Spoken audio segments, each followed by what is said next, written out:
Writing سکل جو ہے وہ اسینشل ہے. میں بار بار کہتا ہوں کہ اس کو امتحان سے بڑھ کے سوچیں.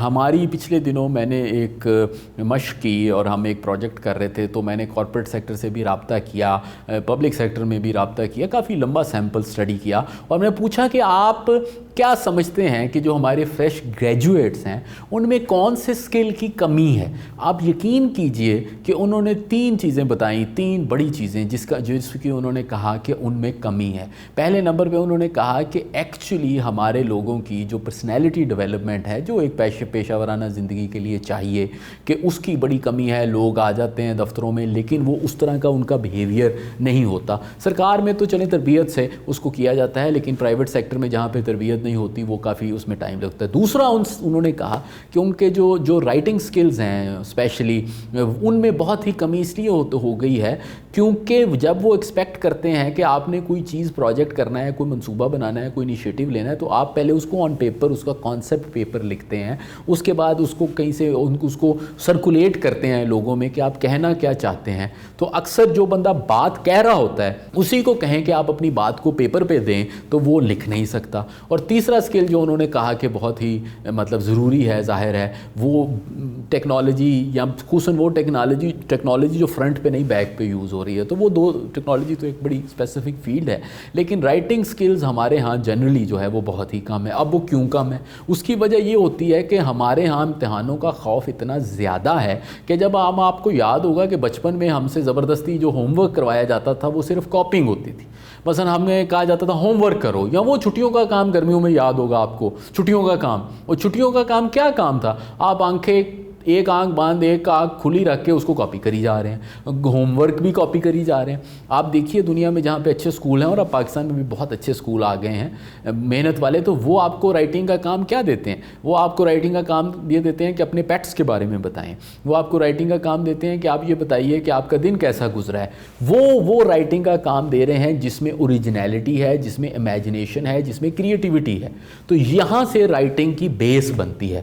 تو ہمارے ہاں تو چونکہ لکھنے کا رواج نہیں. اب آپ کو میں صاف بتاتا ہوں, آپ فار ایگزامپل ہاکی کھیلنا چاہتے ہیں, باسکٹ بال کھیلنا چاہتے ہیں, آپ باسکٹ بال کے بارے میں پڑھ لیں, آپ اس کے بارے میں فلمیں دیکھ لیں, استادوں سے پوچھ لیں, جب تک آپ باسکٹ بال کھیلیں گے نہیں تب تک آپ کو کیسے آئے گی؟ اسی طرح جب تک آپ رائٹنگ کریں گے نہیں آپ کو رائٹنگ کیسے آئے گی؟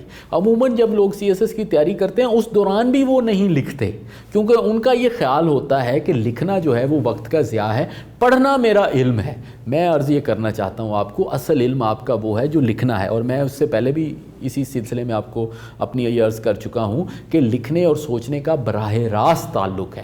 باقاعدہ سوچ وہی ہے جو کاغذ پہ آ سکے, اس کے علاوہ تو وہ بس ایک عام گفتگو رہ جائے گی. تو اگر آپ کی کوئی سوچ ہے, سوچ کیا چیز ہوتی ہے؟ سوچ یہ ہوتی ہے کہ آپ کسی مسئلے کو بیان کر سکیں اور پھر اس کے حل کو بیان کر سکیں کہ کوئی اور بندہ اس کو سمجھ سکے. کیوں آخر ہم یہ لکھتے ہیں؟ یہ ہم اس لیے نہیں لکھتے کہ ہم نے کوئی شوق ہوتا ہے یا آپ نے کسی کو امپریس کرنا ہوتا ہے. لکھتے اسی لیے ہیں کہ آپ نے بیسیکلی آپ نے پرابلم سالور بننا ہے. جب آپ پرابلم سالور ہوتے ہیں تو سب سے پہلے آپ کو پرابلم کو سمجھنا چاہیے. جب آپ سمجھ سکتے ہیں تو آپ کی ذات تک تو مسئلہ محدود نہیں ہوگا, وہ آپ نے کسی کے سامنے بیان کرنا ہے. جب آپ نے کسی کے سامنے بیان کرنا ہے تو آپ بات کریں گے, ہاں جی یہ مسئلہ ہے, میں ادھر بیٹھا ہوں, اس کی لائٹ کمزور ہے. لیکن جب آپ, یہ تو امیڈیٹ مسئلہ ہے, جو لمبے چوڑے مسئلے ہیں جو کافی دیر بعد حل ہوتے ہیں, وہ کہیں نہ کہیں ان کو دائرہ تحریر میں لانا ہوتا ہے. تو اس لیے لکھنا ضروری ہے کہ اپنی سوچ کو آپ ریکارڈ کر کے رکھ لیں تاکہ بعد میں بھی اس کو دیکھ سکیں, آپ دیکھ سکیں, کوئی اور دیکھ سکیں. تو میں اس میں صرف یہ عرض کروں گا کہ اس کی مشق بہت ضروری ہے. مشق کا کیا طریقہ ہے؟ مشق کا یہ طریقہ ہے کہ جو پڑھتے ہیں یا جو سوچتے ہیں, یہ دیکھتے ہیں, اس کو ڈیلی کسی نہ کسی حوالے سے اس کی کوئی جرنلنگ کریں. جرنلنگ اور ڈائری میں تھوڑا سا فرق ہوتا ہے. ڈائری یہ ہوتی ہے کہ جو آپ نے دن میں ہوا آپ نے وہ لکھ لیا. جرنلنگ یہ ہوتی ہے کہ جس میں آپ اس کے اوپر غور و فکر کرتے ہیں اور ایک طرح سے اس کو سم اپ کرتے ہیں. تو یہ نہیں کہ آپ دن میں 100 صفحے لکھتے جائیے, لیکن آپ کم از کم ایک بڑے واقعے کو یا کوئی چیز آپ نے پڑھی ہے, آپ اس کو کوئی 2-4 پیراگرافس میں ڈیلی لکھیے. اس سے یہ ہوگا کہ آپ وہ جو چیز ایک پریسی ہوتی ہے نا, اس کی مشق ہوتی چلی جائے گی. پریسی کی مشق اس طرح سے ہوگی کہ جو پڑھتے جاتے ہیں کوشش کریں کہ اس کو کم سے کم الفاظ میں آپ لکھ سکیں کہ اس کا مطلب برقرار رہے. تو ایک پریکٹس تو یہ ہو گئی.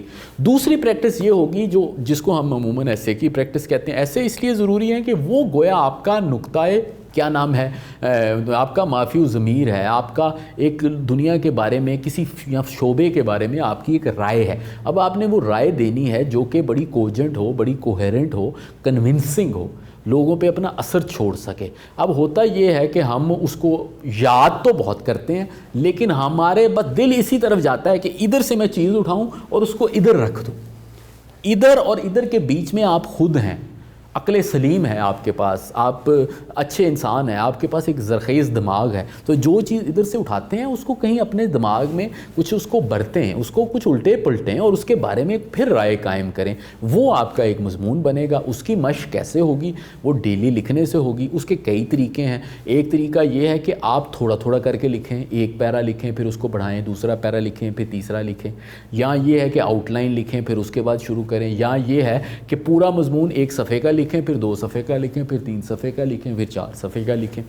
اس کے بعد پھر اس کو چیک کیسے کرنا، یہ بہت بڑا چیلنج ہے. عموماً ہم ڈھونڈتے رہتے ہیں کہ جناب آپ اس طرح کیجئے کہ آپ جائیے کسی استاد کے پاس. میں اس کے بارے میں خود اپنے آپ کو اس چیلنج کو لے کے میں ڈیولپ کرنے کی کوشش کر رہا ہوں ایک ایسی ورکشاپ جو ایک موڈیول بن جائے اس طرح کہ جو لوگوں کو یہ ہیلپ کر سکے کہ وہ اس کو خود فالو کر کے سیلف اسٹڈی کر سکیں. جب وہ بنتا ہے تو پیش کروں گا. لیکن اس دوران کیا کر سکتے ہیں؟ اس دوران یہ کر سکتے ہیں کہ ایک تو یہ کہ اپنی رائٹنگ کو امیجیٹلی دیکھنے کی بجائے ہفتے 10 دن بعد دیکھیں.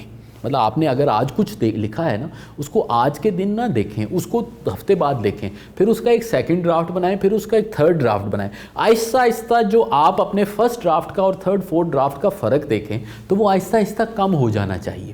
عموماً ہمیں اگر وقت ملے گا ہم بہت اچھا لکھ لیں گے، لیکن جب آپ کا امتحان ہونا ہے تو اس میں وقت تو نہیں ہونا. تو ایک یہ پریکٹس ہے کہ کچھ عرصے بعد دیکھیں. دوسری یہ ہے کہ کوالٹی رائٹنگ پڑھیں اور یہ دیکھیں کہ اس کوالٹی رائٹنگ کے انگریڈینٹس کیا ہیں، ان انگریڈینٹس کو اس میں ڈھونڈیے. تو فار ایگزامپل اگر آپ نے اپنے ایسے کو چیک کرنا ہے تو اپنا امپریشن یہ نہ رکھیے کہ مجھے یہ دیکھ کے اچھا لگ رہا ہے، اس کے اوپر ایک چیک لسٹ لگائیے مثلا 10 چیزوں کی. اس میں دیکھیے گرامر ٹھیک ہے، اس کے بعد لکھیے کانٹینٹ ٹھیک ہے، اس کے بعد یہ لکھیے سنٹیکس ٹھیک ہے، اس کے بعد دیکھیے ارینجمنٹ ٹھیک ہے، سٹائل ٹھیک ہے. پھر یہ دیکھیے اس کو پارٹس میں دیکھیے.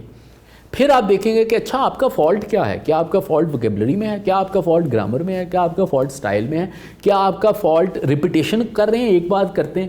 تو جب ایز اے ہول کسی چیز کو دیکھتے ہیں نا تو کوئی سمجھ نہیں لگتی. اس کو پارٹس میں دیکھیے، 8-10 چیزیں بنائیے، ایک چیک لسٹ بنائیے اور اس کے اوپر لگائیے. پھر خود دیکھیے کہ کہاں پہ جو لوگ اچھے ایگزامینر ہیں اور زیادہ تر اچھے ہی ہیں وہ کیسے نمبر دیتے ہیں. وہ ایسے نمبر نہیں دیتے کہ ایک مضمون کو پڑھیں اور کہیں 100 ایسے اوپر دیکھیں. میرا یہ خیال یہی ہے کہ ایسے، یا کم از کم میں جب یہ کرتا ہوں تو میں تو ایسے ہی کرتا ہوں اور میں نے جو سیکھا ہے وہ بھی ایسے ہی ہے کہ ایسے نہیں ہوتا کہ آپ پڑھیں اوپر دیکھیں 70 75 85 اور ایسے کر دیں. اس کے اوپر ایک شیٹ لگی ہوتی ہے، اس شیٹ کے اندر کم از کم 6 7 8 10 چیزیں ہوتی ہیں. آپ ان کو ٹک مار کرتے ہیں کہ اچھا یہ چیز ٹھیک تھی، یہ چیز ٹھیک تھی، یہ چیز ٹھیک تھی. پھر جب آپ اس کو دوبارہ دیکھتے ہیں تو اگر آپ کو پتہ چلتا ہے کہ 8-9 جو اس کی ریکوائرمنٹس ہیں ان میں سے 6 ٹھیک ہے تو آپ کہتے ہیں کہ اچھا یہ 65% والا مضمون ہے. اگر آپ دیکھتے ہیں کہ اس کی وہ بھی چیز ٹھیک نہیں ہے، وہ بھی چیز، تو ہر ایگزامینر نے کوئی نہ کوئی ویٹس ضرور بنائے ہوتے ہیں. اسی طرح جو انٹرویو والے ہیں انہوں نے بھی ویٹس بنائے ہوتے ہیں کہ اچھا کانفیڈنس کے اتنے نمبر ہوں گے، اسکل کے اتنے نمبر ہوں گے، نالج کے اتنے نمبر ہوں گے، فلاں کے. تو اس کے دوران میں اس کو وہ بائی پارٹس چیک کر رہے ہیں. چونکہ وہ اس کو بائی پارٹ چیک کر رہے ہیں، آپ بھی اس کو بائی پارٹس چیک کیجئے. تو تب آپ آہستہ آہستہ امپروومنٹ میں جائیں گے. اور آپ اس کو 3-4-6 مہینے دیکھیں گے تو اگر آپ پہلے دن سے 6ٹے مہینے میں آپ کو فرق لگے گا. لیکن یہ ہے کہ اس کی روز مشق تھوڑی تھوڑی کرنی پڑے گی.